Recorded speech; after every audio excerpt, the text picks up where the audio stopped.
Don't forget that the next primary source essay is due this Friday. The link to the reading is on the blackboard, so don't forget to complete that. 2 weeks from today is when the second set of summaries is due for the Ferguson readings. And then 2 weeks from Thursday is the next exam. Hope to have the study guide up by Thursday, so you have 2 weeks there to specifically look over what we're looking at. And so essentially the second exam will cover the 4th century as well as this early Middle Ages period, which is roughly, we're looking at, let's say, 400 to about 800.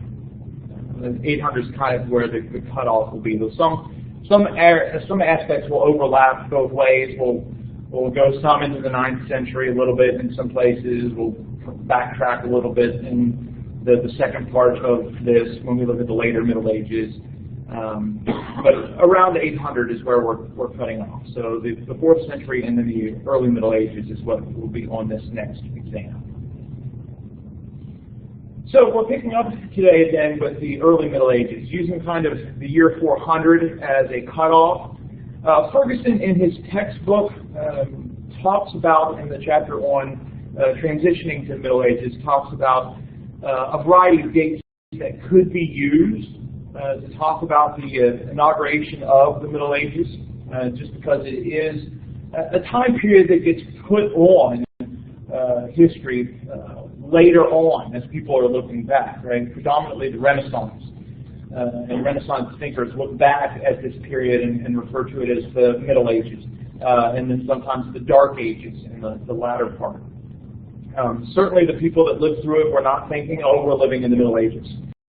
Right? It's only afterwards that the term is used, and so it becomes a very amorphous term. It's not connected with anything specific, and so Ferguson kind of offers several different options for when we might date it. But in general, we're going to take the 400s as kind of the beginnings of this, the year 400. And essentially, one of the major shifts that is taking place that brings on in the Middle Ages is the fall of the western part of the Roman Empire. Now, we mentioned, just kind of as an aside, that after the rule of Theodosius I, who is the emperor that makes Christianity the official state religion of the empire, he divided that empire back into 2 separate halves, like it had been in previous. And this was kind of the final moment of this, which meant that with the division of the empire like this into west and east, the west could fall while not bringing down the east as well. Additionally, the western part of the Roman Empire was broken down into different kingdoms and regions that were only loosely connected to each other, often through Christianity was kind of the thing that tied them together. There are a lot of ways that people will talk about this period in the fall of the West. It's not as simple as any one particular source might want to make it. Sometimes it's referred to as the invasions of barbarians. And so historically you might look through a textbook and about this time period and read about the barbarian invasions. Well, in some sense, the term barbarian was simply a term used by the Greeks especially to look down upon any group that wasn't a part of Greek culture. So it is a pejorative term. It's not a term that necessarily would have been used by these people that are kind of shaping medieval Rome. Additionally, while there was violence involved with some of this, oftentimes it was also more about migration than it was about invasion. Right? And so it was groups of people moving around. Again, that's not to minimize, the violence and the takeover of various things, including the Roman government. But, barbarian invasion doesn't quite communicate exactly what was going on. Additionally, if we think of these as barbarians in the terms of paganism, we'd be wrong. Many of them, by the time of their migration/invasion into Rome, had converted to Christianity of the Arian variety. There had been Arian missionaries that had gone to these tribes and had been the people that converted some of these groups. And we'll talk about them here in a little bit. So often that meant that as these tribes, these kingdoms took over different regions, there might not be that great of a transition between one government and the next. It's not like you're a Christian government going to a pagan government. Often they did have some views of Christianity. The main tribes that gradually gained control of the West were Germanic, came from what is roughly now today Germany. And as they migrated into Rome and took over aspects of the Roman Empire, many of them would adopt more orthodox forms of Christianity as well. But sometimes these groups coming into Rome and the Roman Empire adopted Christianity because of what they believed it would provide them. Many of them, although these tribes had been outside the Roman Empire, had been involved in armed conflict at various times with the Roman Empire, they greatly admired a lot of things in Roman culture, including Christianity. And so, that kind of helped transition these groups into more Christian, more Orthodox Christians. Another aspect that led to the conversion of many of these tribes was the greater force of Christianity, the more centralized experience of this religion versus the more decentralized version of the religions of these tribes. Furthermore, as Christianity had conquered the empire, as would have been in the memory of some of these tribes, it was looked upon as a source of power.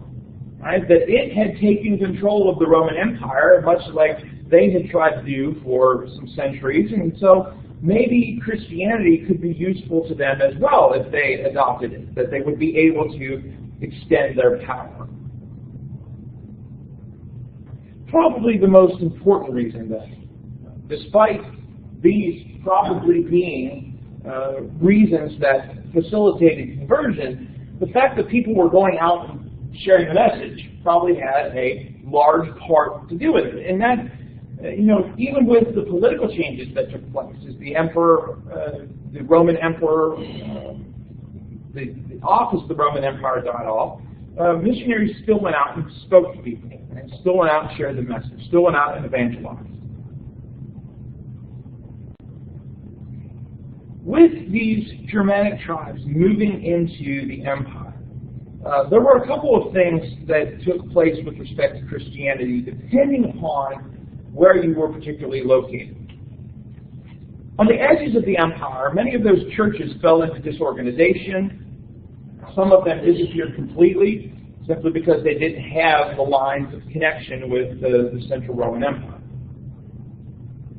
In other places, though, some of these Germanic tribes were moderate towards Christianity and towards Roman culture, which allowed Christians and their families to continue on as they had before. A couple of things to note as these tribes are taking on Christianity. Often that as they took on Christianity, they adopted the same kind of outlook as we had seen in previous emperors in the latter part of the 4th century, depending whether they were Arian or Nicene. And they used their political power to try and support the type of Christianity they supported. So if they were Arian, supporting Arian forms of Christianity. If they were more Nicene, they would be supporting Nicene types of Christianity. And they also used their political power to affect bishops and where they ruled and which bishops ruled. Christianity also continued to be involved in politics. Right? That as these invaders came in and took over, they saw within the office of the bishop a political opportunity to use these people to negotiate. So, for example, Lee the First, who we'll talk about here in a little bit, was charged with negotiating with Attila the Hun. As the Huns were coming through, he acts as an emissary.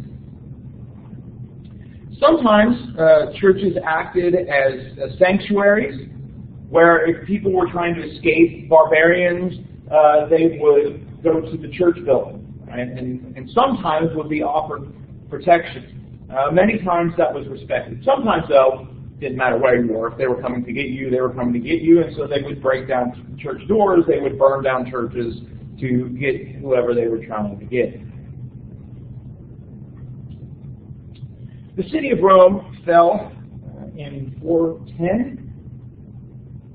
The last Roman emperor is deposed in 476. But from 410 to 476, often the Roman emperor was simply a puppet of whichever tribe was in power. And as we talked about when we were talking about Augustine in the 4th century, he writes his work, City of God, as an attempt to respond to critics who say that Rome had fallen because it had turned from the old gods and turned to Christianity. Christians in Africa, particularly North Africa, faced some of the greatest challenges. In many senses, the church was already weakened in North Africa because of that controversy with the Donatists. And with the arrival of particularly the Vandals, the tribe of the Vandals, the Donatists had looked at the Vandals as an opportunity to win that debate, but ultimately the Vandals turned on them eventually as well. In the midst of all this, of course, the practice of paganism continued to remain, even though it was Christianity was the official religion. Even though there had been a variety of attempts to suppress paganism, it was still a part of it. So you have various forms of Christianity, you have paganism, and all of this is tied up in the politics.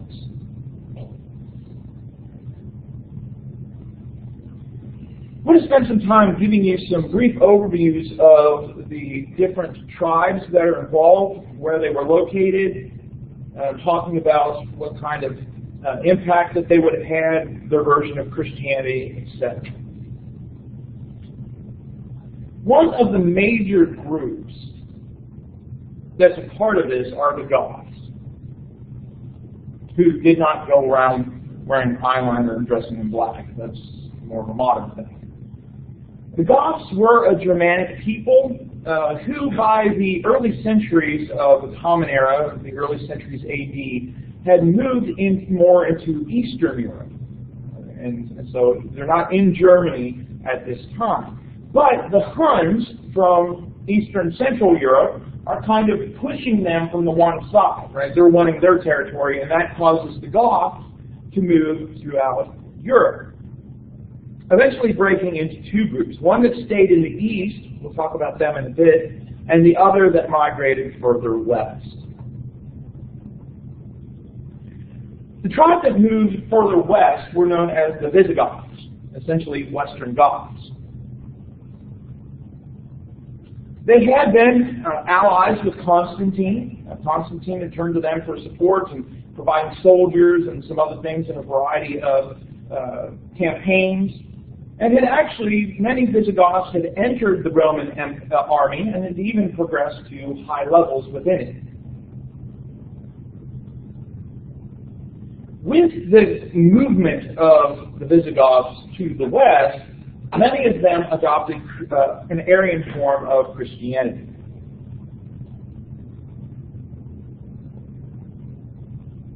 But while they had at some points been connected with Constantine, those kind of things, eventually, though, the treatment of them deteriorated. So they ended up being mistreated by the Roman Empire, and revolting.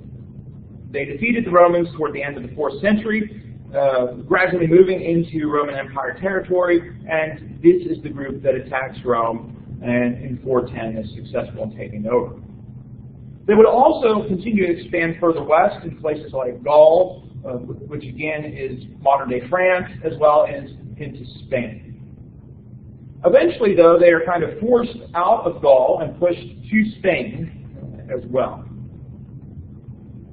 Only 15 of their 34 kings died of natural causes or in warfare.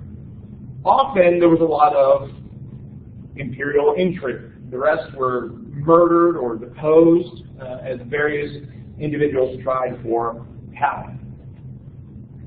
In trying to maintain some stability, they began to look at Orthodox Christians for that stability. So converted to Nicene Christianity. And after this conversion, Arian Christianity among the Visigoths gradually disappeared. Under the Visigoths, the church began to take more of a legislative function within the Visigoth Empire, so to speak, the Visigoth-controlled place. Sometimes that even led to injustice and inequality. Some of that is seen in the Council of Toledo in 633.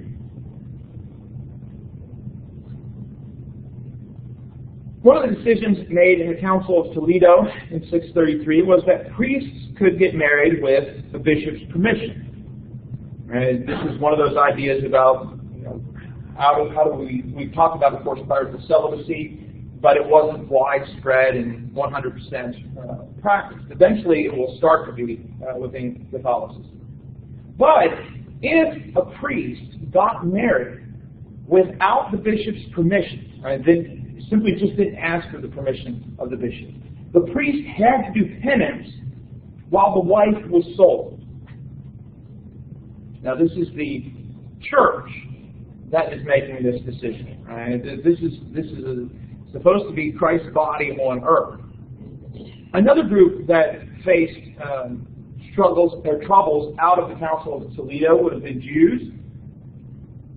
Now, previously, some groups had forced Jews into conversion, Christian groups. But with the Council of Toledo, it was decided that Jews were not to be forced into conversion. However, any of the Jews that previously had been forced into conversion were not allowed to return to Judaism. Right? So if you had converted, even if it was forcibly, you were expected to stay a Christian.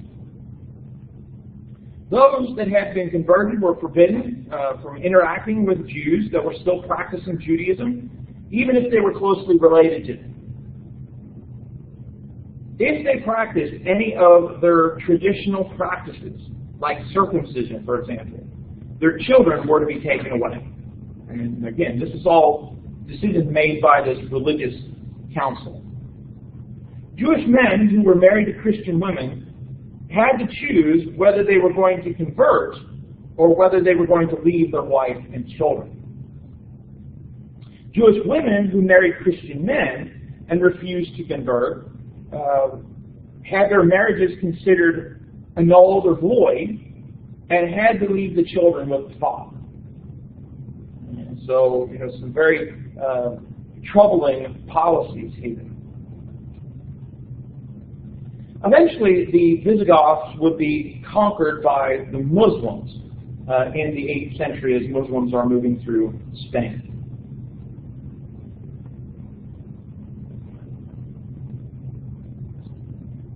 One important group that I want to mention here a little bit, which is not a Germanic tribe, right? So this is not one of the Germanic tribes, that we briefly touched on already, were the Huns.